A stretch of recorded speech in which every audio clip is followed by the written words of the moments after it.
Hello, नमस्कार। माँ रूप भवानी के चरणों में वंदन करता हूँ, प्रणाम करता हूँ। सभी को मेरा सादर नमन। मेरे लिए अत्यंत ही प्रसन्नता का विषय है कि मुझे इस मंच पर बोलने का अवसर मिला। मैं माँ रूप भवानी के सभी भक्तों को बहुत बहुत साधुवाद करता हूँ कि आप लोगों ने अपने अथक प्रयास से एक महत्वपूर्ण विषय को चुना है और एक महत्वपूर्ण कार्य में आप सब लोग लगे हुए हैं। माता आपके इस कार्य को सफल बनाए। जैसा कि आज का विषय मुझे दिया गया है, स्ट्रेस मैनेजमेंट। हम सभी लोग जानते हैं कि जो स्ट्रेस मैनेजमेंट है ये बहुत ही मुश्किल विषय है आज के समय में, खास करके जहां पर हम बहुत सारी समस्याओं से घिरे हुए हैं। और इस प्रकार की समस्याओं के बारे में बहुत पहले हमारे वेदों में, हमारे महत्वपूर्ण ग्रंथों में बहुत सारी बातें इसके बारे में कह चुके हैं। और खास करके अगर हम बात करें तो मद भगवत गीता में संपूर्ण रूप से स्ट्रेस के बारे में ही कहा गया है कि किस तरह से हम स्ट्रेस को मैनेज कर सकते हैं। ये विषय अलग है कि अब इन चीजों पर बहुत ज्यादा ध्यान न देकर के अन्य भौतिक विषयों की तरफ अग्रसित हो गए हैं, परंतु अब हमें इस बात का एक अनुभव हो रहा है कि जिस प्रकार से हमारे जीवन शैली में जो परिवर्तन आ रहा है और जो हमारी डे टू डे बेसिस की जो प्रॉब्लम्स हैं उनके सॉल्यूशन के लिए कहीं दोबारा हमें वापस अपने उन्हीं रूट्स में जाने की आवश्यकता है जो हमारे ग्रंथों में कही गई हैं। और हमारा एक बहुत ही महान ग्रंथ जिसको हम श्री मद भगवत गीता के नाम से जानते हैं, जिसमें संपूर्ण समस्याओं के समाधान के विषय में बहुत ही सरल शब्दों में उल्लेख किया गया है। तो आज हम इन्हीं सब विषयों पर चर्चा करेंगे। जैसे हम बात करते हैं स्ट्रेस की, तो पहले हम बात करेंगे स्ट्रेस क्या है, स्ट्रेस क्यों होती है और स्ट्रेस को हम किस तरीके से नियंत्रित कर सकते हैं। और अंत में हम बाकी अन्य विषयों पर भी कि हमारे मद भगवत गीता में और अन्य हमारे ग्रंथों में किस प्रकार से इसका पहले से उल्लेख किया गया है कि हम किस तरह से इन सब चीजों के ऊपर विजय प्राप्त कर सकता है।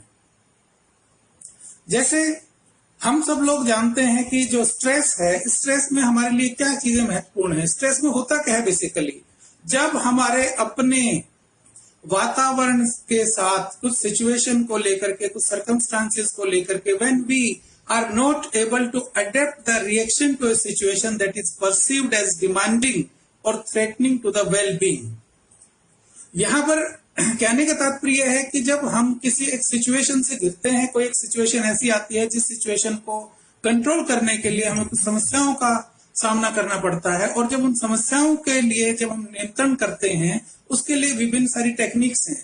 खास करके अगर हम मुख्य रूप से बात करें कि कोई ऐसी एक थ्रेट, कोई एक ऐसा चैलेंज, जब उस चैलेंज को एक्सेप्ट करने के लिए हमारे पास उतनी एनर्जी नहीं रहती है और हम उस चैलेंज को एक्सेप्ट करने के लिए ट्रेंड नहीं है, तब हमें कुछ विभिन्न प्रकार की प्रॉब्लम्स आती हैं। और जब हमें कोई स्ट्रेस होता है तो हमारे कुछ बॉडी के अंदर कुछ रिएक्शंस दिखते हैं, कुछ साइंस होते हैं, कुछ इंडिकेशंस होते हैं। और जो हमारे जो इंडिकेशंस होते हैं उन इंडिकेशंस के बारे में हम बात करते हैं कि कुछ सिचुएशन के लिए हमारा ब्लड प्रेशर हाई हो जाता है, कुछ केसेस में ये ब्लड प्रेशर लो हो जाता है, हार्ट बीट बढ़ जाती है, नींद की समस्या आती है, थकान महसूस होती है, प्रॉब्लम सॉल्विंग मुश्किल होती है, डिसीजन मेकिंग मुश्किल होती है, और हमें अनेक प्रकार के, खास करके जो हमारे जो विचार हैं उन पर हमारा नियंत्रण नहीं रह जाता। और आज का जो मुख्य विषय रहेगा हमारा वो रहेगा मैनेजमेंट ऑफ इमोशंस, और हम कहें कि रेगुलेशन ऑफ इमोशंस, जिसका हमारे पुराने ग्रंथों में भी विधि पूर्वक विस्तार से सारी बातें बताई गई हैं। अब जब हम बात करते हैं कि इसके अंदर क्या क्या कॉजेज हो सकते हैं स्ट्रेस के, स्ट्रेस का सबसे पहला एक जो कॉज होता है वो होता है फिजिकल एनवायरनमेंट। जो हमारे जो आसपास का जो फिजिकल एनवायरनमेंट है उसके अंदर बहुत सारी समस्याएं हमें हो सकती हैं। उन समस्याओं में मुख्य रूप से जब हम बात करें, कुछ सेफ्टी हैजर्ड्स हो सकते हैं, कुछ बाकी थ्रेट हो सकती हैं, अन्य प्रकार की जो चीजें हैं वो भी इसके अंदर हो सकती हैं। जैसे अभी दूसरी जो समस्या आती है वो आती है रोल रिलेटेड।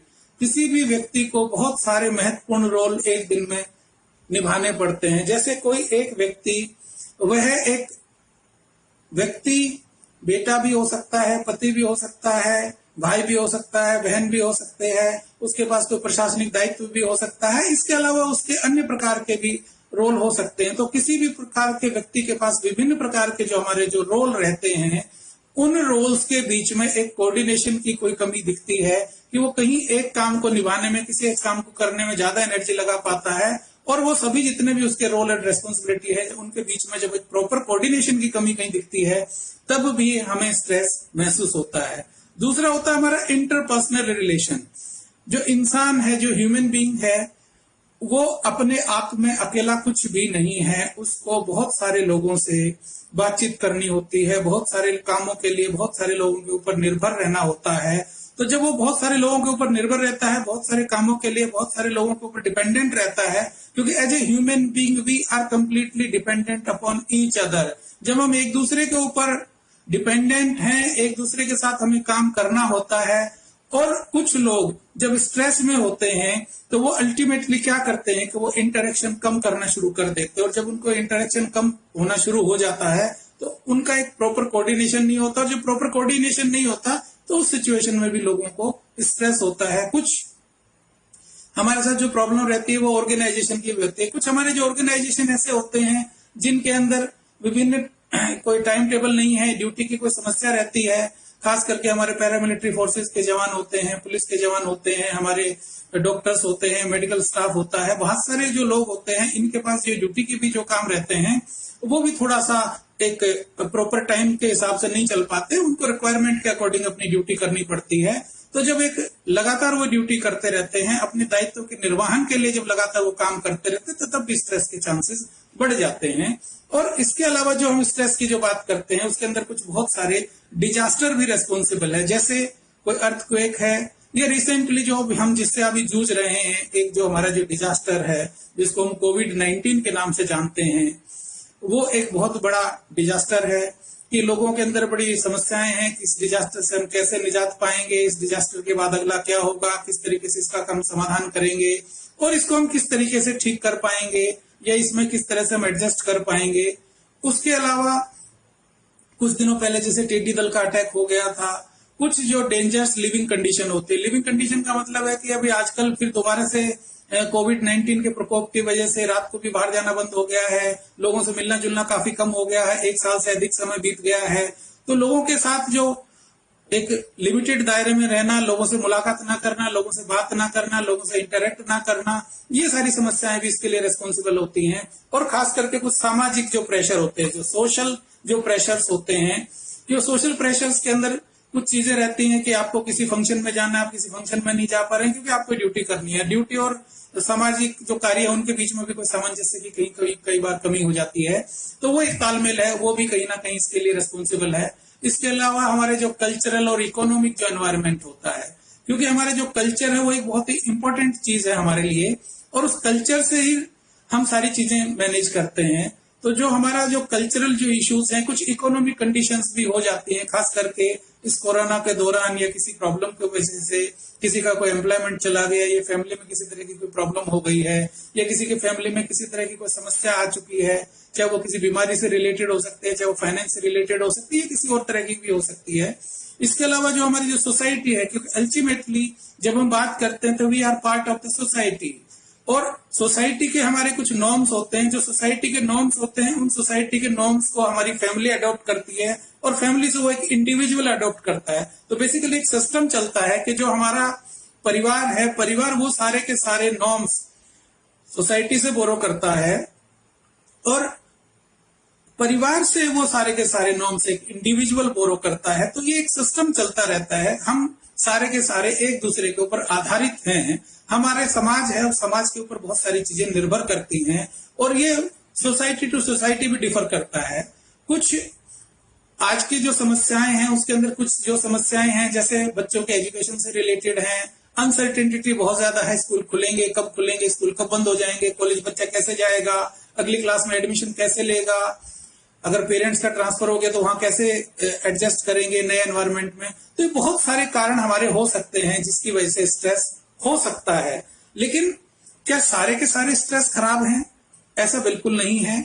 जो हमारे कॉन्सेप्ट्स हैं उनको हम थोड़ा सा क्लियर कर लें। सभी प्रकार का जो स्ट्रेस है वो खराब नहीं है, क्योंकि एक स्ट्रेस होता है जिसको बोलते हैं हम यूस्ट्रेस। यूस्ट्रेस एक ऐसी कंडीशन होती है कि जब हम कोई काम करते हैं, जब हम किसी काम को अकम्प्लिश करते हैं, तो किसी भी काम को अकम्प्लिश करने के लिए हमें कुछ अपने टारगेट निर्धारित करने होते हैं कि यस, मुझे ये काम अगले 5 दिन में कंप्लीट करना है, मुझे ये काम अपने 3 दिन में कंप्लीट करना है, या ये मुझे काम 8 दिन में कंप्लीट करना है।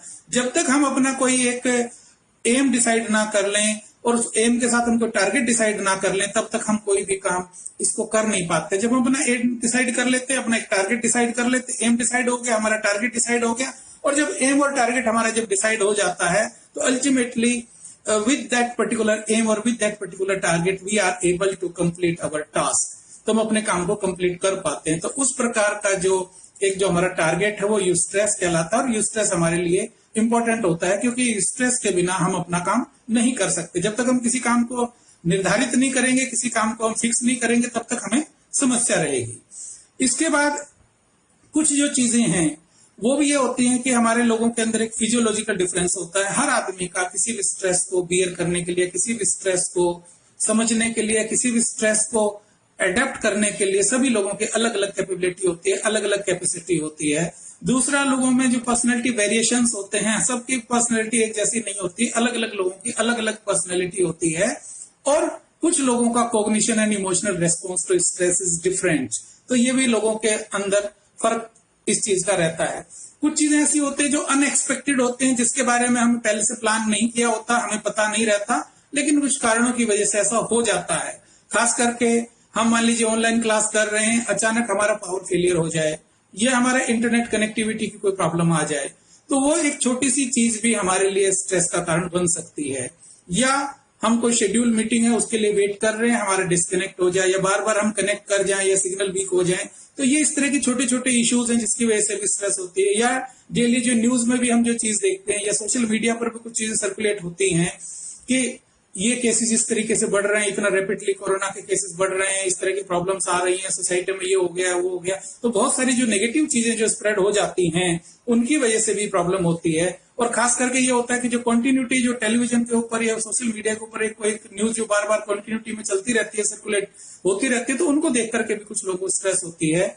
ये इसके अलावा कुछ इलनेस के कारण हो सकते हैं, कोई प्रॉब्लम हो सकती है, टेलीफोन कॉल हो सकता है कि मान लीजिए अचानक अनएक्सपेक्टेड कुछ टेलीफोन कॉल्स आ जाए, कुछ सिग्नल की प्रॉब्लम आ जाए, या किसी एक नई टेक्नोलॉजी के ऊपर स्विच ओवर करना हो, तो ये बहुत सारे कारण हो सकते हैं। कुछ जो चीजें रहती हैं उसके अंदर भी स्ट्रेस रहता है कि अब जो चीजें हमें करनी होती है वो एक लिमिटेड टाइम के अंदर कंप्लीट करनी होती हैं, लेकिन उसके साथ साथ कुछ लोगों की अपनी पर्सनल इनएफिशिएंसी है, उनका कुछ कंसंट्रेशन का इश्यू रहता है।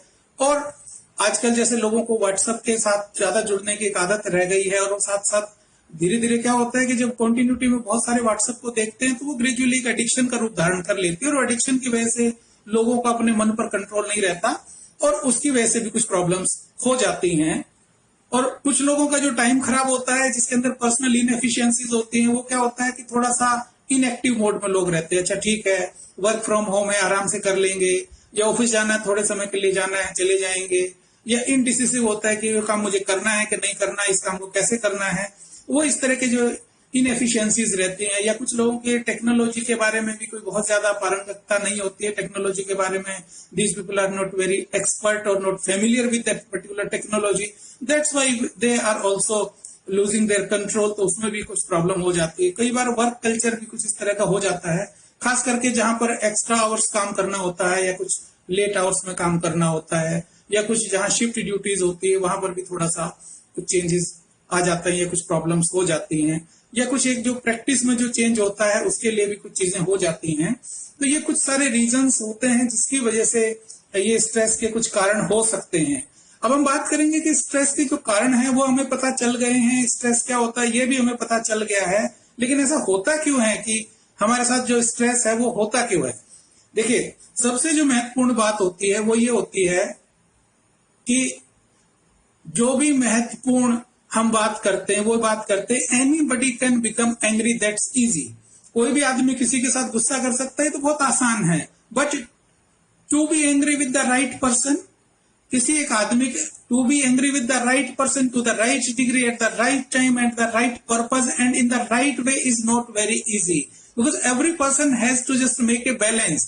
कि जब कोई आदमी किसी को भी गुस्सा करता है तो उस आदमी को किस डिग्री तक नाराज होना है और किस आदमी के लिए नाराज होना है, किस समय नाराज होना है, किसी सही उद्देश्य के लिए नाराज होना है। ये जो बहुत सारे जो इश्यूज जिसकी हम बात करते हैं ये बहुत मुश्किल होता है। इसके अंदर सबसे जो महत्वपूर्ण जो चीज रहती है that is basically dependent upon our emotions.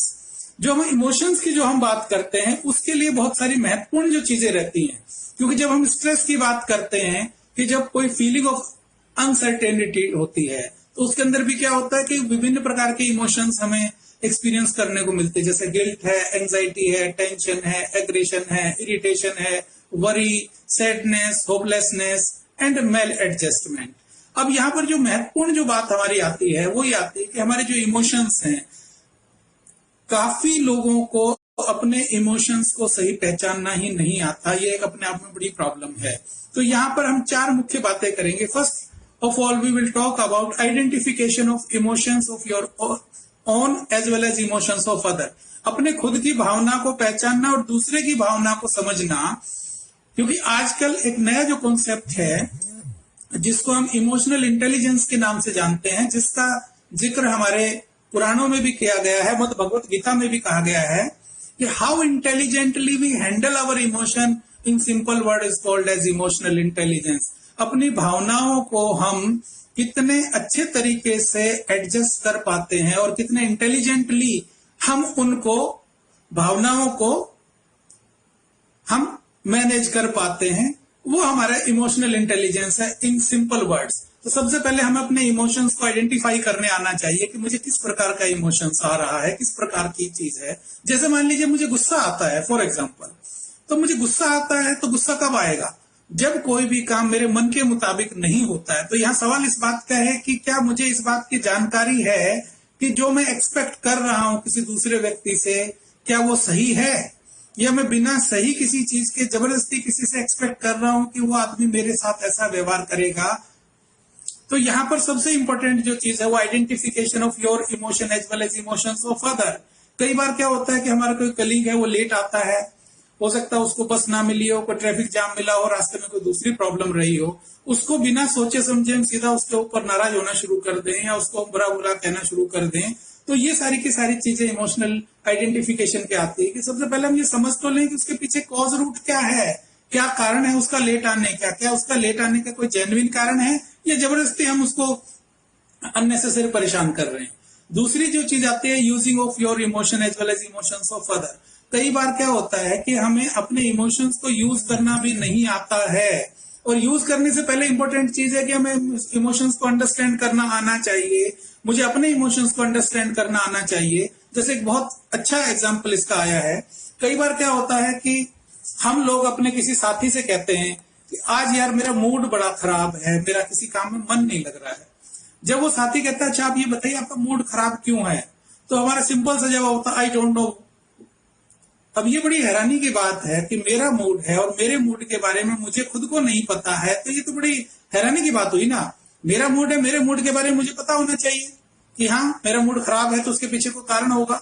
अगर कोई कारण है तो वो कारण क्या है, क्या वो कारण जेन्युइनली है या उसके पीछे मुझे कुछ ऐसा लग रहा है। तो यहाँ पर महत्वपूर्ण मुद्दा यह है कि मुझे अपने इमोशंस को अंडरस्टैंड करना पड़ेगा कि जो मेरा मूड खराब हुआ उस मूड खराब करने के पीछे या मूड खराब होने के पीछे कारण क्या है। दूसरी महत्वपूर्ण बात यह होती है कि generally people are saying somebody just made my mood off, या किसी दूसरे ने मेरा मूड खराब कर दिया। It's really strange, it means we are not able to understand our own emotions. हम अपने इमोशंस को पहचान ही नहीं पा रहे, दूसरा आदमी हमारा मूड खराब कर देगा, बड़ी हैरानी की बात है। हमें अपने इमोशंस के बारे में जो बात करनी होती है वो ये करनी होती है कि मुझे अपने इमोशंस के बारे में पता होना चाहिए। जैसे अब मुझे सर्दी लग रही है या मुझे गर्मी लग रही है, अगर मुझे गर्मी लगेगी तो I am just able to switch on my air conditioner और स्विच ऑन माई फैन।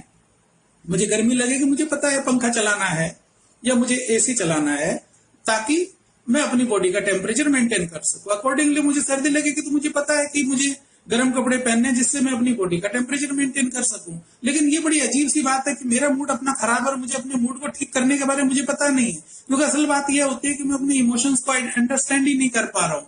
और जब मैं इमोशंस को अंडरस्टैंड ही नहीं कर पाऊंगा तो उस इमोशंस को मैं यूज कैसे करूंगा? सिचुएशन के अकॉर्डिंग मुझे इमोशन को यूज करना पड़ेगा। जिस प्रकार से हम अपना सांस लेते हैं, ब्रीथ करते हैं, इस ब्रीथ के ऊपर हमारा किसी भी प्रकार का कोई भी कंट्रोल नहीं है। We are just breathing automatically.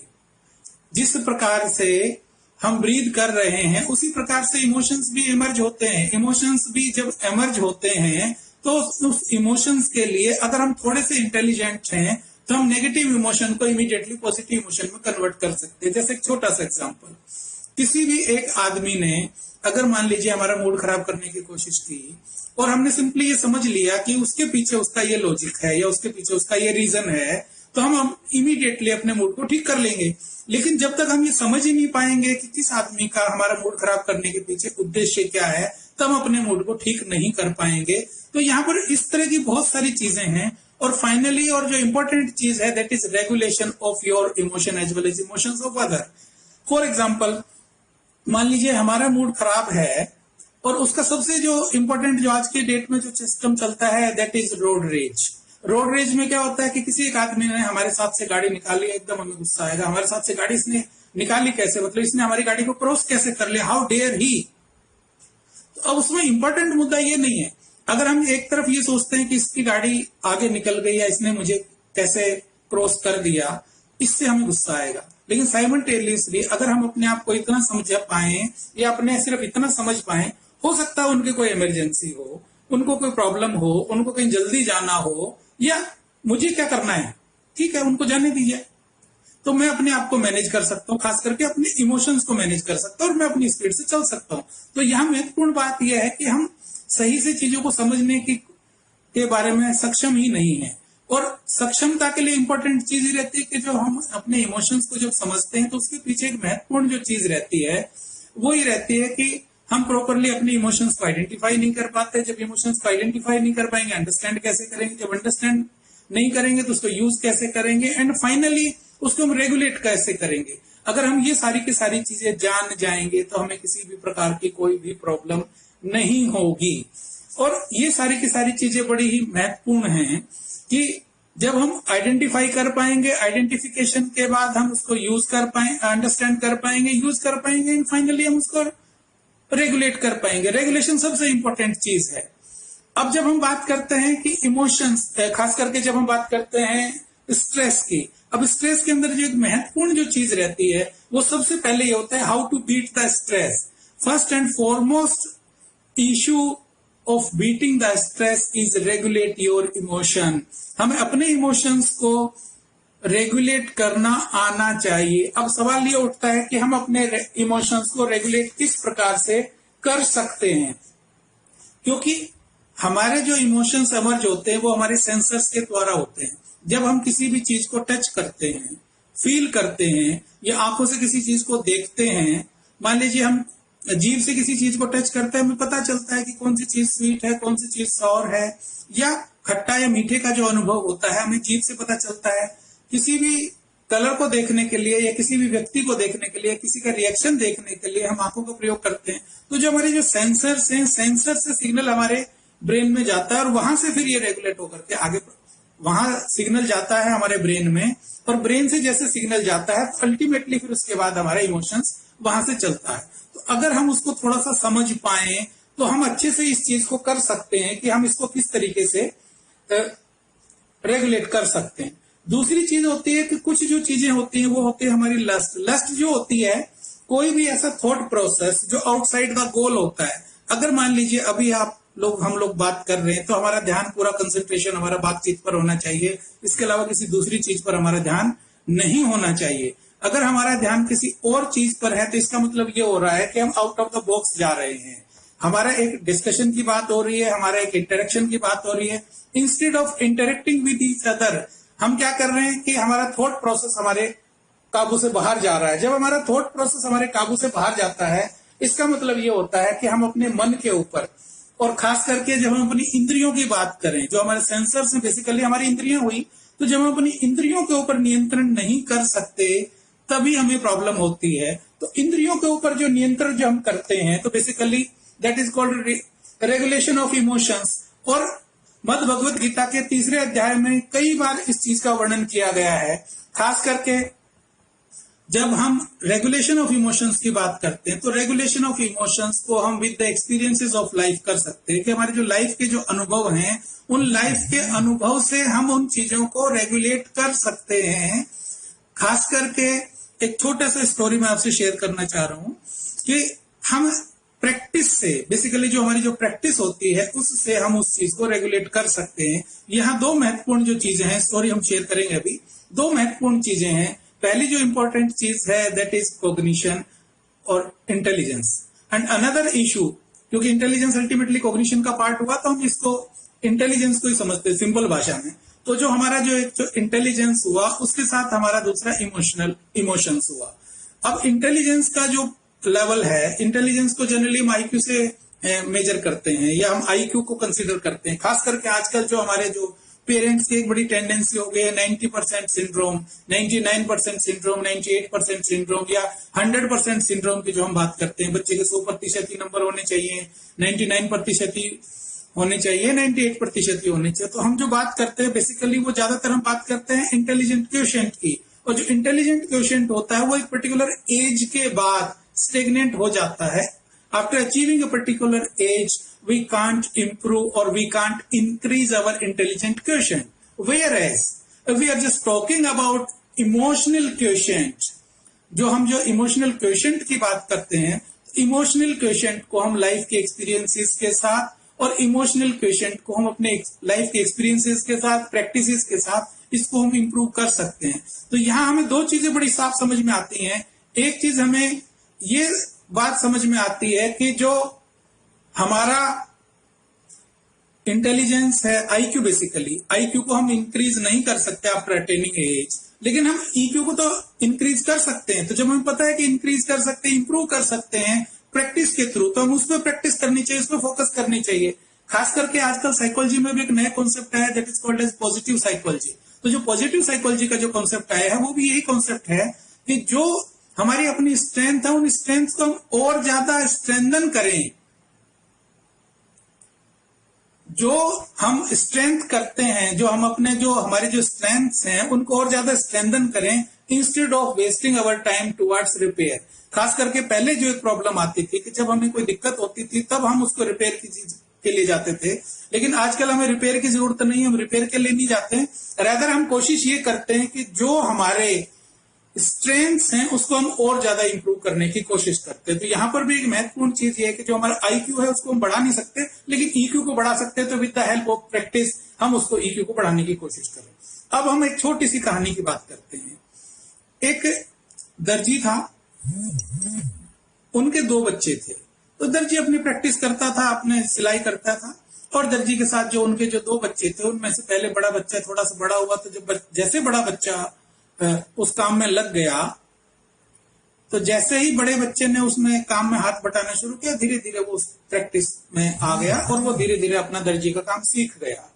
लेकिन साथ साथ क्या हुआ कि उसने आउट ऑफ बॉक्स जाना शुरू किया, यानी कि उसका जो कंसंट्रेशन था वो काम की बजाय थोड़े गलत संगत में चला गया। गलत संगत में जाने की बजाय वो नशे और बाकी चीजों की तरफ जाना शुरू हो गया। और थोड़े समय के बाद क्या हुआ कि छोटे बच्चे ने भी उस काम में हाथ बटाना शुरू किया।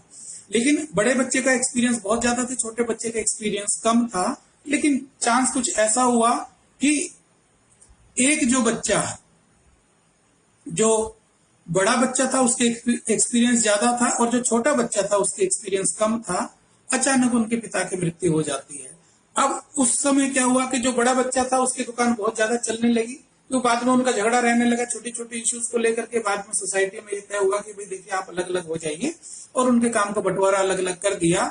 और जब लोगों को अलग अलग चीजें बट गए, जब चीजें अलग अलग बट गई, तो जो बड़े वाला था उसका काम ज्यादा जोरों से चलने लगा क्योंकि उसको चीजों की प्रैक्टिस थी। लेकिन साथ में वो एक गलत चीज के साथ भी जुड़ा हुआ था, एडिक्शन के साथ, नशे के साथ। और छोटे वाला था उसको काम बहुत ज्यादा नहीं आता था, तो उसका काम ज्यादा नहीं चला। लेकिन छोटे वाले ने थोड़ी सी मेहनत की, फोकस्ड होकर के, और बड़े वाला क्योंकि काम ज्यादा अच्छा जानता था, परंतु वो किसी गलत चीज की तरफ भी गया हुआ था, लगा हुआ था किसी गलत चीज में, बड़े वाले का डेविएशन हो गया गलत चीज की तरफ और बड़े वाले का काम धीरे धीरे चौपट हो गया। छोटे वाले ने थोड़ी सी प्रैक्टिस अपनी ज्यादा की और प्रैक्टिस करने के बाद अपने काम को जमा लिया। तो यहाँ पर जो मेन जो कॉन्सेप्ट आता है, ये जो मेन जो मुद्दा आता है वो ये आता है कि जब हम किसी भी चीज के लिए फोकस्ड होकर के काम करते हैं, जब हम किसी चीज के लिए फोकस्ड होकर के काम करते हैं और हम कंसंट्रेशन के साथ काम करते हैं, और कंसंट्रेशन में सबसे बड़ी चीज क्या है कि जब हम अपने इंद्रियों को कंट्रोल में करते हैं, तो इंद्रियों को कंट्रोल में करने के बाद सारी की सारी चीजें हम मैनेज कर सकते हैं। और क्योंकि जो इमोशंस हैं, इमोशंस के अंदर तो हमारी बेसिकली फीलिंग्स हुई, प्राइवेट एक्सपीरियंसेस हुए फीलिंग्स के, खुशी का, दुख का, गुस्से का, तो ये बहुत सारे कारण इसमें होते हैं। लेकिन इसके अंदर जो इंपॉर्टेंट जो चीज रहती है कि जो हमारी जो फीलिंग्स होती हैं, ये basically emotions are subjective feelings.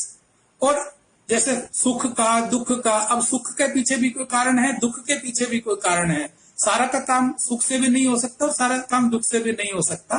तो अब उसके पीछे कुछ बायोलॉजिकल एक्टिवेशन भी होता है कि जब हमारे ऊपर किसी तरह का कोई अटैक करता है, खास करके हमारे सामने कोई, मान लीजिए कोई ऐसी चीज आ जाए जिससे हमें अपने आप को बचाव करना, तो क्या होता है कि बॉडी के अंदर बहुत सारे चेंजेस आते हैं।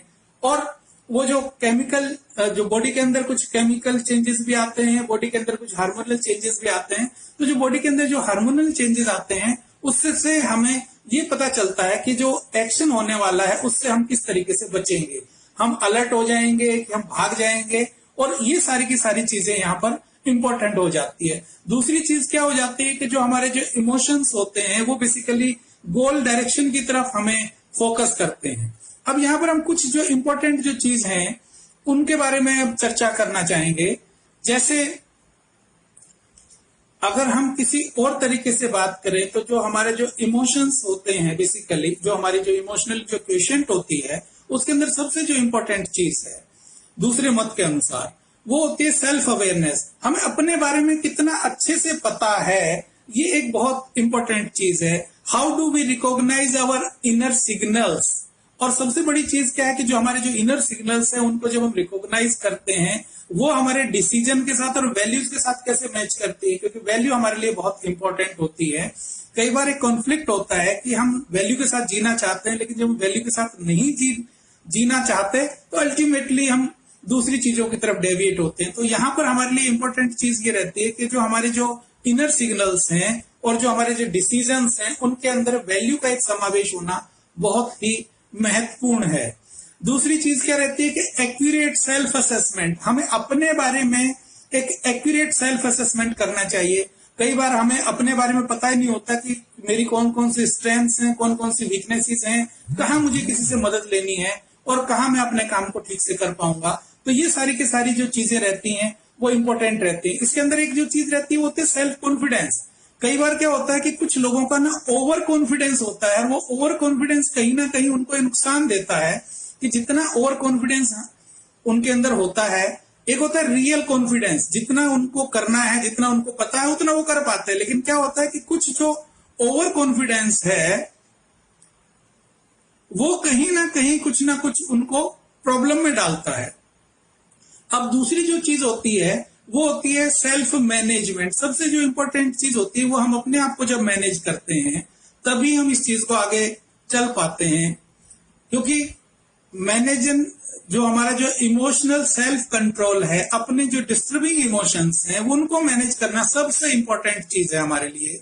कई बार क्या होता है कि कुछ डिस्टर्बिंग इमोशंस होते हैं, जो डिस्टर्बिंग इमोशंस होते हैं उनको किस प्रकार से, जो हमारे जो डिस्टर्बिंग इमोशंस है उनको किस तरीके से काम डाउन करना है और काम डाउन करके क्लियर हेडेड होकर के हमें काम को फोकस करना है।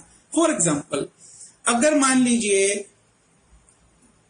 हम किसी प्रॉब्लम को डिस्कस कर रहे हैं, किसी प्रॉब्लम को डिस्कस करते समय जब हमें ऐसा लगता है कि अब हम किसी एक फिक्स में आ गए हैं, तो उस फिक्स से निकलने के लिए हम क्या करते हैं कि अपने आप को थोड़ा सा कहीं डेविएट करते हैं सिचुएशन से।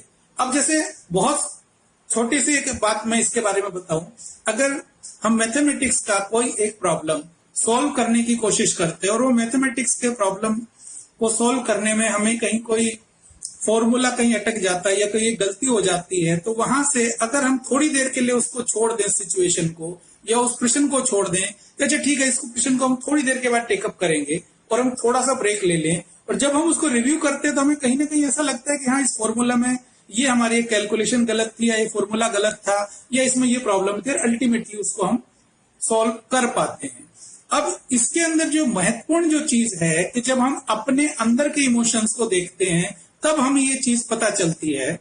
और कुछ जो चीजें आजकल हम देख रहे हैं कि बहुत सीनियर आईएएस ऑफिसर या कोई मिलिट्री ऑफिसर या police senior police officer committed suicide, या किसी ने अपने साथी को गोली मार दी, या किसी बच्चों में आपस में झगड़ा हो गया। इसके पीछे जो कारण है उसमें महत्वपूर्ण कारण यह है कि when somebody failed to manage his emotion in a given situation on a particular point of time, जब कोई एक व्यक्ति किसी एक सिचुएशन में अपने भावनाओं को नियंत्रण करने में फेल हो जाता है, तब ऐसा होता है। इवन दो जो सुसाइड के भी जो केसेस होते हैं उसके अंदर भी ऐसा होता है कि पहले जो स्टेप जो होता है दैट इज आइडिएशन। आइडिएशन किसी को भी आ सकता है। जब आदमी को किसी चीज की कोई प्रॉब्लम होती है, वो सोचता है कि better I should just finish my life, मैं अपनी लाइफ को खत्म कर लूं। ये एक आइडिएशन किसी को भी आ सकता है। लेकिन वो आदमी अगर अपने इमोशंस को थोड़ा सा भी मैनेज कर ले तो वो वापस नॉर्मल सिचुएशन में आ जाता है। दूसरी जो चीज है वो होती है अटेम्प्ट की, कि अगर उस आदमी को अपने इमोशंस को मैनेज करना नहीं आया या किसी दूसरे की मदद से अपने इमोशंस को मैनेज नहीं कर पाया, तो अल्टीमेटली वो आदमी क्या करता है कि सुसाइड का अटेम्प्ट कर सकता है। तो जब अटेम्प्ट करता है उस समय वो चीज कहीं और थोड़ी आगे बढ़ जाती है, खास करके मैनेजमेंट ऑफ इमोशंस की, यानी कि when that particular person is not able to manage his or her emotion. तीसरी जो स्टेप है वो उससे भी कहीं आगे की स्टेप है। तो ये जो इस तरह की जो चीजें आती हैं या जो इस तरह की जो बातें आती हैं, उस सब के पीछे एक जो महत्वपूर्ण कारण है वो आता है सेल्फ मैनेजमेंट। और सेल्फ मैनेजमेंट के अंदर सबसे महत्वपूर्ण चीज क्या है कि सेल्फ मैनेजमेंट कैसे आएगा। सेल्फ मैनेजमेंट के अंदर आएगा कि अगर हमारी एक डिसिप्लिन्ड लाइफ होगी। जब हमारी एक डिसिप्लिन्ड लाइफ होती है तो उसके लिए हमें अपने बारे में, अपने अंदर से, स्वयं से जब हम बात करते हैं, स्वयं से बात करने के बाद जब हम अंदर कॉन्शियस में झांकते हैं, हम देखते हैं, तो हमें ये पता चलता है कि किसी भी सिचुएशन में जो मेरा रिएक्शन था वो कितना गलत था या कितना सही था, और किस तरीके से कई बार कुछ जो हम घटनाक्रम होता है जब उसके हम फ्लैशबैक में जाते हैं या पीछे से जब उसको सोचते हैं, तब हमें कहीं ना कहीं अपनी कोई कमी नजर आती है। और ये सबसे मुश्किल होता है कि हम अपनी मिस्टेक्स को एडमिट नहीं करते हैं। अगर हम अपनी मिस्टेक्स को एडमिट करना शुरू कर दें और रियल उस चीज को हम एक्सेप्ट कर लें कि यस, जो चीज गलत हुई वो ठीक है, उसको एक्सेप्ट कर लिया जाए और उसको आगे से इंप्रूव कर लिया जाए, ये एक महत्वपूर्ण चीज है। जब इन सब महत्वपूर्ण चीजों की तरफ हम ध्यान कम देते हैं तभी कुछ प्रॉब्लम आती है। और जहां तक बात है ट्रांसपेरेंसी, सबसे इंपॉर्टेंट चीज है कि किसी भी आदमी को वैल्यूज के साथ जीना चाहिए, और अगर उसकी कोई गलती है तो उसको किसी भी चीज को एक्सेप्ट कर लेना चाहिए। यस, आई वॉज रॉन्ग, तो let me improve my nature या इंप्रूव माई बिहेवियर या इंप्रूव माई थिंग्स। उसको इंप्रूव करने में कहीं कोई दिक्कत नहीं है। दूसरा, एडेप्टेबिलिटी, किसी भी व्यक्ति को किसी भी सर्कमस्टांसिस के लिए, किसी भी सिचुएशन के लिए थोड़ा फ्लेक्सिबल होना चाहिए, और कुछ एम्बिग्यूटीज होती है उनके साथ भी कंफर्टेबली एडजस्ट करने की एक उसके अंदर नेचर होनी चाहिए। क्योंकि कोई भी आदमी की जो जिंदगी है वो through out the life it's a continued learning. Continuously हम लर्न करते हैं, एक दूसरे से बहुत कुछ सीखते हैं, अपने समाज से सीखते हैं, अपनी सोसाइटी से सीखते हैं, अपने दोस्तों से सीखते हैं, अपने बच्चों से सीखते हैं। तो जो हम चीजें सीखते हैं, कॉन्टिन्यूटी हमारे एक बनी रहती है, तो हमें उसके लिए भी थोड़ा सा ओपन माइंडेड रहना चाहिए। और कुछ चीजों के लिए अपने आप को भी सेल्फ मोटिवेशन की भी यहाँ जरूरत है। जब हम कोई काम करते हैं तो instead of checking towards others कि दूसरा कोई आदमी हमें प्रेज करेगा, दूसरा आदमी हमें मोटिवेट करेगा, हमें खुद को भी सेल्फ मोटिवेशन की एक आदत होनी चाहिए। क्योंकि जब हम नए नए इनिशिएटिव लेते हैं और हम अपने किसी भी टारगेट को अचीव करने के लिए कमिटेड रहते हैं, जब हम किसी टारगेट को अचीव करने के लिए कमिटेड रहते हैं, अपने गोल के लिए फोकस्ड रहते हैं, तब हमें इन चीजों की चिंता करने की जरूरत नहीं है। हमें अपने आप, जब हम अपने आप से बात करते हैं, स्वयं से जब हम बात करते हैं, तो हम ये डिसाइड करते हैं कि यस, ये मेरा एक नया इनिशिएटिव है, इस इनिशिएटिव को लेने से इतने लोगों का ये फायदा होने वाला है। और क्योंकि जो भी हम बात करते हैं सेल्फलेसनेस की बात करते हैं, जब हम किसी बिना स्वार्थ के हम कोई इनिशिएटिव लेते हैं, उस बिना स्वार्थ के जब उस इनिशिएटिव को जब हम आगे बढ़ाते हैं, तब हमें समझ में आता है कि यस, कोई काम अच्छा हो रहा है। और अपने आप को भी बीच बीच में मोटिवेट करता रहना चाहिए। एक सबसे बड़ी चीज ये रहती है कि हम सोसाइटी का पार्ट हैं, हम समाज का हिस्सा हैं।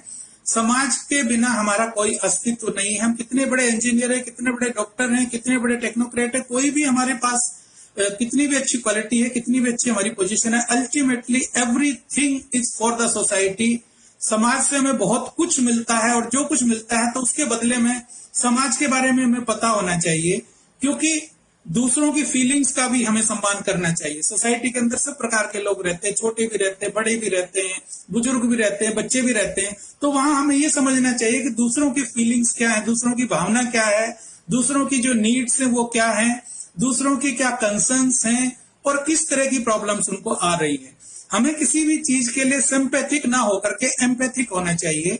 कुछ चीजों के लिए जो हम बात करते हैं ना कि मुझे आपसे बड़ी सिंपैथी, सहानुभूति के बजाय हमें एम्पैथी होना चाहिए। When we put ourselves in the shoes of others, then only we are able to understand the situation of that particular person. जब हम अपने आप को दूसरे व्यक्ति के स्थान पर खड़ा करते हैं, तब हमें समझ में आता है कि यस, उस आदमी को जेन्युइनली कितनी प्रॉब्लम है। तो हमें ये करना चाहिए, ना करके हमें उससे सिंपैथी करनी चाहिए। दूसरा, हमें अपने सराउंडिंग्स के बारे में पता होना चाहिए, हमारे अपने सिस्टम के बारे में पता होना चाहिए, हमारे अपने समाज के बारे में पता होना चाहिए। और कोई भी काम हम जो भी करते हैं उसके अंदर सर्विस ओरिएंटेशन जरूर होना चाहिए। चाहे वो कोई भी काम हम करते हैं उसमें कुछ सोसाइटी के लिए, क्योंकि सब कुछ हमें सोसाइटी ने दिया, सोसाइटी को कुछ रिटर्न करने की भी एक हमारी कोशिश होनी चाहिए। दूसरी जो महत्वपूर्ण चीज है रिलेशनशिप मैनेजमेंट। जब हम किसी भी रिलेशन को जब मैनेज करते हैं तो हम दूसरों के लिए इंस्पायर करने की बात करनी चाहिए। अच्छा ठीक है, आप बहुत अच्छा कर रहे हो, शाबाश, आप इसको कंटिन्यू करिए। Instead of discouraging them we should encourage them. और जब हम दूसरों को कल्टीवेट करते हैं, दूसरों को मोटिवेट करते हैं, बहुत महत्वपूर्ण बात है। हमें ये जरूर सोचना चाहिए कि अगर आज हमारे किसी एक काम की वजह से किसी दूसरे के चेहरे पे खुशी आएगी, तब वो मेरे लिए महत्वपूर्ण है, ना कि मैं सिर्फ अपने बारे में सेल्फ सेंट्रिक होकर के ही सोचूं। Because everybody is part of this particular society. समाज में बदलाव होते रहते हैं, बदलाव एक बहुत महत्वपूर्ण कड़ी है, लेकिन जो महत्वपूर्ण कड़ी है उसमें जो हमें जो चेंज है उसके साथ हमें पेश करना चाहिए, चेंज के साथ हमें चलना चाहिए, चेंज का हमें विरोध नहीं करना चाहिए। और जब चेंज जब होता है तो उसमें कुछ कॉन्फ्लिक्ट जरूर होती है, तो उस कॉन्फ्लिक्ट को इजीली, सिस्टमेटिकली हमें आराम से उसको मैनेज कर लेना चाहिए। और हमारे जो एक महत्वपूर्ण जो मुद्दा है वो ये होता है कि हमें टीम में या कोलैबोरेशन में काम करना होता है। तो टीम में जितने भी हमारे जो लोग होते हैं सभी का अगर हम रेस्पेक्ट करते हैं, कोऑपरेटिवली हम काम करते हैं, एक दूसरे की नीड को हम समझते हैं, एक दूसरे का हम रेस्पेक्ट करते हैं, तो बहुत सारी प्रॉब्लम्स तो वैसे ही नहीं होती हैं। कुछ चीजों में असर्शन भी जरूरत होता है, असर्टिवनेस होना भी बहुत इंपॉर्टेंट है। अगर हम कोई भी काम करते हैं उसके लिए हमें थोड़ा सा असर्टिव भी होना चाहिए। ऐसा नहीं है कि हम किसी भी चीज को सिंपली ऐसे एक्सेप्ट कर ले। अगर हमारे पास जो 4 चीज हैं तो हमें पहले से ये कह देना चाहिए कि देखिए साहब, मेरे पास ये 4 काम है, आपका काम हो जाएगा, लेकिन पहले 3 खत्म कर लूं। कई बार प्रॉब्लम जो होती है वो ये होती है कि हम किसी को मना कर नहीं पाते हैं, और मना करने की बात नहीं हो रही है यहाँ पर, बात ये हो रही है कि आप उसके साथ जस्टिस नहीं कर पा रहे हैं। कोई भी काम के लिए बोलते हैं और जनरली ऐसा होता है कि जब हम किसी भी आदमी से बात करते हैं, अच्छा ये काम कर, हाँ जी हो जाएगा, कितनी देर में हो जाएगा, 5 मिनट। और वो 5 मिनट 4 घंटे के बाद या 6 घंटे के बाद या 8 घंटे के बाद भी पूरी नहीं होती है। तो जब हम 5 मिनट या 2 मिनट की बात करते हैं तो क्या होता है कि हमें उसमें चीजें अगर हम क्लियरली बात कर लें कि yes I have this much of commitment, 8 घंटे का काम मेरे पास है, 2 घंटे के बाद मैं आपके पास आऊंगा, अल्टीमेटली 10 घंटे बाद आपका काम होगा। सामने वाले को हम कन्विंस कर सकते हैं, बात खत्म हो जाती है। लेकिन हम जो जनरली कहते हैं 5 मिनट में आया और 5 मिनट के बाद हम आते हैं अगले दिन, तो वहां कहीं ना कहीं कोई प्रॉब्लम होती है। और हम स्ट्रेस को किस तरीके से मैनेज करते हैं, और जो कुछ महत्वपूर्ण जो बातें हैं, सबसे पहली चीज ये है कि हमें एक प्रॉपर प्लानिंग करनी चाहिए कि हमें करना क्या है, क्या हमें बेसिकली करना है, क्या क्या काम हमें करना है, उस काम में हमारे लिए टॉप प्रायोरिटी का काम कौन सा है, और उसके बाद कौन सा काम ऐसा है जो अर्जेंट भी है और प्रायोरिटी का भी काम है। हर दिन हमारी कुछ प्रायोरिटी चेंज हो जाती हैं, उस समय हमें ये देखना पड़ेगा कि आज की प्रायोरिटी के हिसाब से कौन सा काम अर्जेंट है, कौन सा काम हम कल कर सकते हैं, कौन सा काम हम एक दिन के बाद कर सकते हैं। तो अगर हमारे पास इस तरह की कुछ ऑप्शंस हैं तो लेट अस प्लान अकॉर्डिंगली। कोई भी काम टाइम पर होना चाहिए, लेकिन जब हमारी प्रायोरिटी चेंज हो जाती है तो उस प्रायोरिटी चेंज के साथ हमें उस काम को भी रिव्यू कर लेना चाहिए कि yes, now our priority has been changed. When our priority has been changed, ultimately we need to change or we need to review the things.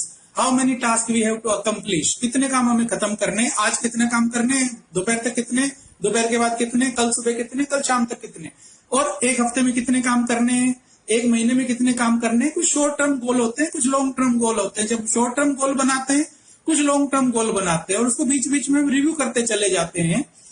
अच्छा, एक जो महत्वपूर्ण चीज होती है कि हमारे पर्सनल और प्रोफेशनल में कहीं कुछ डिफरेंस होना चाहिए। ऑफिस के काम में और जो घर के काम है उसमें भी एक बैलेंस होना चाहिए। कुछ लोग वर्कोहलिक हैं, 24 घंटे ऑफिस का काम करते हैं, घर को समय नहीं दे पाते हैं। कुछ लोग क्या होता है कि सिर्फ घर को ही समय देते हैं, ऑफिस को समय नहीं देते हैं। तो उसमें एक बैलेंस होना चाहिए। जो ऑफिस की जो रिस्पॉन्सिबिलिटीज हैं, जो ऑफिस के काम है उसको ऑफिस को करना चाहिए, जो घर के काम है उनमें भी एक बैलेंस होना चाहिए। न्यूज़पेपर्स, मीडिया, सोशल मीडिया, जितनी भी चीजें हैं उसको एक टाइम के लिए फिक्स करना चाहिए। कितने समय तक ही हम देखेंगे। 24 घंटे अगर हम उसको देखेंगे उससे हमें प्रॉब्लम होती है, उससे हमारी टेंशन बढ़ती है, उससे हमें और दिक्कतें बढ़ती हैं। इसके अलावा जो हमारे जो न्यूज़पेपर में जो इंपॉर्टेंट चीज हमने देख ली, बस खत्म। कुछ डे ड्रीमिंग है, उनसे हमें बचना चाहिए। डे ड्रीमिंग हमें नहीं करना चाहिए कि नहीं आज हम ये काम कर लेंगे, कल हम ये काम कर लेंगे, परसों ये काम कर लेंगे। जो हम काम करते हैं वो एक्चुअल ग्राउंड पर भी होना चाहिए। सिर्फ सपने देखने से ही काम नहीं होगा, काम को जेन्युइनली भी करना चाहिए। जब हम सिर्फ सपने देखते हैं तब काम में प्रॉब्लम आती है। सपने देखने के अलावा एक्चुअल जो काम होगा उसके बारे में भी होना चाहिए।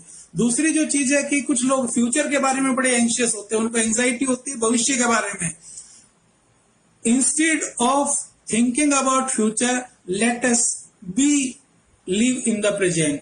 हमें वर्तमान में जीना चाहिए, भविष्य की चिंता हमें अधिक नहीं करनी चाहिए।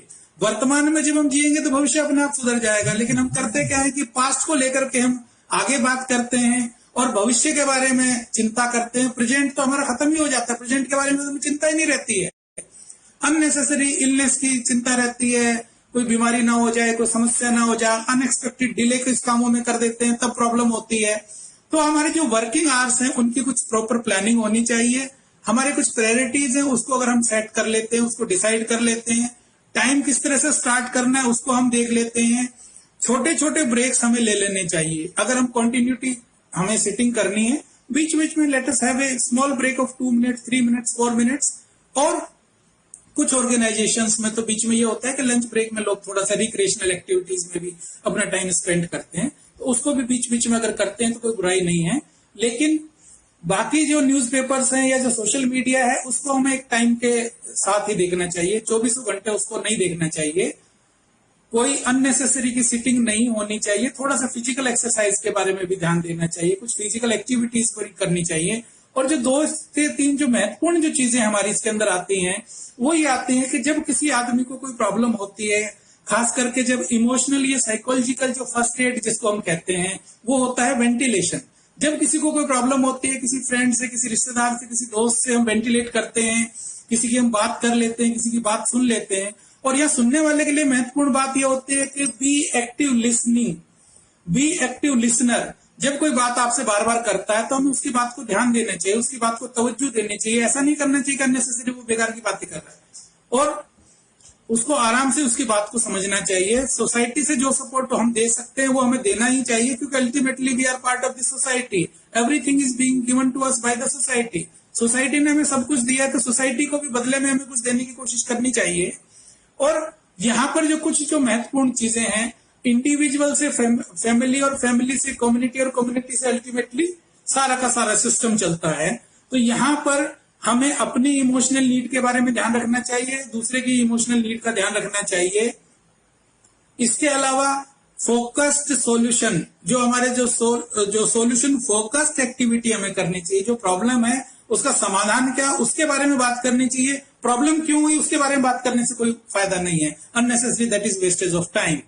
देन कुछ जो हमारे जो सपोर्ट ग्रुप्स हैं उनमें भी कुछ एक दूसरे की मदद हम करते हैं, डेफिनेटली पहले से भी करते रहे। हमारा जो इंडियन जो कल्चर है वो इस तरह का कल्चर है कि हम एक दूसरे के लिए बहुत सारी चीजें करते हैं, एक दूसरे को बहुत सारा सपोर्ट हम करते हैं। कुछ लोगों में कुछ कॉन्फिडेंस की कमी है, तो उनको कॉन्फिडेंस दोबारा किस तरह से दिया जाए, किस तरीके से उनको कॉन्फिडेंस बढ़ सकता है, या किस प्रकार से उनके कॉन्फिडेंस को हम ठीक कर सकते हैं, उसमें हमें सपोर्ट करनी चाहिए। और जो हमारे जो पर्सनल जो रिलेशंस है, खास करके नेबरहुड रिलेशंस है, बाकी जो रिलेशंस हैं, उसको प्रॉपर मेंटेन करना चाहिए। हमारे जो कुछ कल्चरल जो एक्टिविटीज हैं, जो हमारे जो रिचुअल प्रैक्टिसेस हैं, चाहे हमारे कल्चरल एक्टिविटीज हैं, उनके प्रति भी हमें ध्यान रखना चाहिए, क्योंकि हमारे मन को कंसंट्रेट करने के लिए या हमारी चीजों को कंसंट्रेट करने के लिए जो हमारा जो योगा है, मेडिटेशन है, जो रिलीजियस प्रैक्टिसेस हैं, ये सारी चीजें बहुत ही महत्वपूर्ण हैं। और जो हमारा जो रिलेशनशिप की जो बात होती है, खास करके जब हम एक दूसरे के इमोशंस को मैनेज करने में मदद करते हैं, तो कहीं ना कहीं हम अपने दोस्तों को, अपने मित्रों को कहीं ना कहीं हम डायरेक्टली और इनडायरेक्टली हम सपोर्ट ही करते हैं।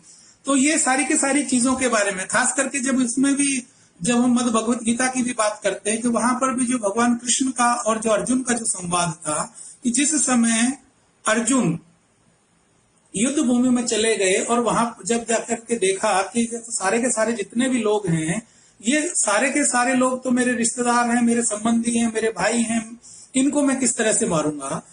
तो बाद में उनके मन में एक सबसे बड़ा जो भय था, उस भय को खत्म करने के लिए कृष्ण भगवान ने ये कहा कि देखिए, आदमी कभी मरता नहीं है। ये तो जिस तरह से एक पुराना शरीर, जब पुराने कपड़े बदल के आप नए कपड़े पहनते हो, उसी प्रकार से शरीर जो है, आत्मा जिंदी रहती है, वो एक शरीर दूसरा शरीर धारण करती है। उनका जो सबसे बड़ा जो मन का जो डर था, जब उस डर को उन्होंने खत्म किया, उसके बाद उन्होंने उन चीजों को आगे से समझा। दूसरा, एक छोटा सा लास्ट उदाहरण मैं आपको देकर के अपनी वाणी को विराम दूंगा। शेर जंगल का राजा होता है, शेर बहुत कॉन्फिडेंट होता है, लेकिन हुआ ये कि एक बकरी और उसका बच्चा बड़े समझदार थे, और शेर को बहुत भूख लगी थी और शेर को शिकार करना था बकरी के बच्चे को। तो वहां पर 3 प्रकार के प्राणी थे, बकरी का बच्चा और बकरी, शेर और एक बंदर। जिस समय शेर ये बात कर रहा था कि आज कोई भोजन नहीं मिला, भूख लगी है, तो मुझे भोजन करना चाहिए और मैं भोजन की तलाश में जाता हूं, तो इस तरह की कुछ बात हो रही थी। तो बंदर ने आकर के शेर से ये कहा कि देखिए, ऐसा है कि आपको बकरी और बकरी का बच्चा आपको मिल जाएंगे, आप उनको खा लीजिए। तो बकरी के बच्चे ने और बकरी ने ये अंदाजा लगा लिया था कि शेर आज हमें खाएगा। तो उन्होंने क्या किया कि शेर की गुफा में जाकर के वो छिप गए। जैसे शेर बाहर निकला, वो पीछे से जाकर के गुफा में छिप गए। शेर ने पूरे जंगल में ढूंढा, और ढूंढने के बाद शेर को जब बकरी और बकरी का बच्चा कहीं नहीं मिले, तो उन्होंने एक स्ट्रेटेजी प्लान की, बकरी ने और बकरी के बच्चे ने, कि देखिए, ऐसा है कि शेर सारे जंगल में सबको डराता है, तो आज हमें शेर को डराना है, अपना डर खत्म करना है। और उन्होंने गुफा में जाकर के एक कोने में छिप गए। शेर को जब कहीं कुछ नहीं मिला, तो बंदर ने कहा कि नहीं, बकरी और बकरी का बच्चा तो आपकी गुफा में है। तो शेर ने कहा नहीं, मैं इस बात पे विश्वास नहीं करता, क्योंकि बकरी और बकरी का बच्चा मेरी गुफा में कैसे हो सकते हैं। उनको पता है कि मैं जंगल का राजा हूं और मैं उनको दोनों को खा जाऊंगा, मेरी गुफा में नहीं हो सकते। फिर भी जब बंदर ने कहा कि नहीं नहीं, आप जाइए, और जाने के बाद आप देखिए, आपकी गुफा में दोनों बैठे होंगे। तो जैसे शेर वहां गुफा में अंदर घुसने लगा, तो बकरी और बकरी के बच्चे ने, जैसे उनकी स्ट्रेटेजी थी, बड़े जोर जोर से चिल्लाना शुरू किया, देखो शेर आएगा और शेर को हम आज खाएंगे, शेर आएगा और हम शेर को खाएंगे। शेर को कुछ डर लगा कि भी बकरी की इतनी हिम्मत हो नहीं सकती, बकरी और बकरी का बच्चा ऐसी बात कर नहीं सकते, कहीं ना कहीं कोई दूसरी बात जरूर है। उन्होंने जाकर के बंदर से फिर कहा कि नहीं, ये कंफर्म करिए आप, ये जो आप कह रहे हैं ये सही बात है। तो उन्होंने कहा नहीं, ये बात सही है, बकरी और बकरी का बच्चा अंदर है। लेकिन शेर ने फिर दूसरा अटेम्प्ट लिया, उन्होंने फिर और जोर जोर से चिल्लाने शुरू किया, आज शेर आएगा और शेर को हम खाएंगे, शेर को हम खाएंगे। तो शेर को फिर डर लगा कि कहीं ऐसा है कि बंदर तो कहीं कोई झूठ नहीं बोल रहा है। तो शेर ने क्या किया कि सीधा ना चलने के बजाय गुफा में उल्टा चलना शुरू किया, और बंदर को भी अपने साथ ले लिया। तो शेर जब उल्टा चल रहा था, उल्टा चलने का इंटेंशन ये था कि पीछे से अगर प्रेशर होगा तो मैं भाग जाऊंगा, भागने में मुझे सफलता मिल जाएगी। तो जैसे ही वो उल्टा चलने लगा, तो उन्होंने जैसी स्ट्रेटेजी थी, उन्होंने बड़े जोर से चिल्लाने शुरू किया कि देखिए, शेर आ गया, शेर को हम खाएंगे, और बंदर शेर को अंदर लेके आ गया। जैसे हमने कहा था, शेर को बंदर अंदर लेकर के आ गया, अब हम खाएंगे। तो अल्टीमेटली शेर के दिमाग में ये बात आ गई कि ये बंदर भी शायद इनके साथ मिला हुआ है और ये हमें खाएगा, और शेर वहां से भाग गया।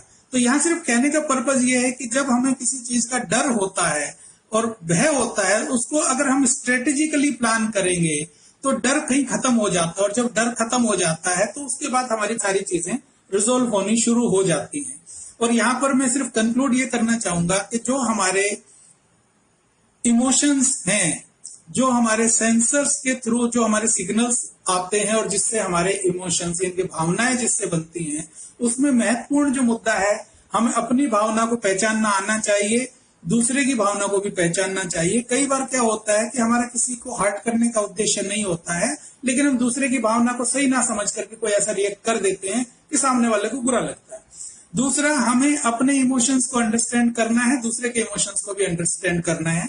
Then we need to regulate the emotion, use the emotions appropriately। कई बार क्या होता है कि अगर हम थोड़ा सा स्मार्टली काम करते हैं तो नेगेटिव इमोशंस को हम पॉजिटिव में कन्वर्ट कर सकते हैं। उसके पीछे महत्वपूर्ण रीजन ये है कि जब हम ये समझ पाते हैं कि नहीं, ये जो इमोशन है या ये मेरे साथ जो आज ये घटना घटी, इसके पीछे कारण क्या है।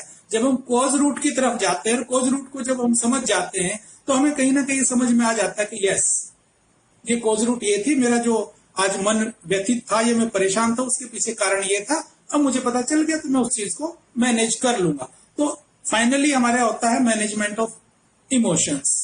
और जब मैनेजमेंट ऑफ इमोशंस हो जाता है तो उसके आगे फिर कुछ बचता नहीं है। और यहां पर जो सबसे जो तेज चलने वाली जो बात होती है वो चलता है मन।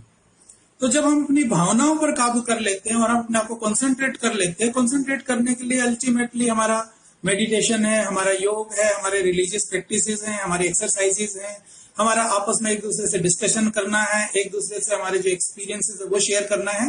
तो इन्हीं सब बातों के द्वारा हम अल्टीमेटली अपने भावनाओं पर रेगुलेशन कर पाते हैं, और regulation of emotion is ultimate.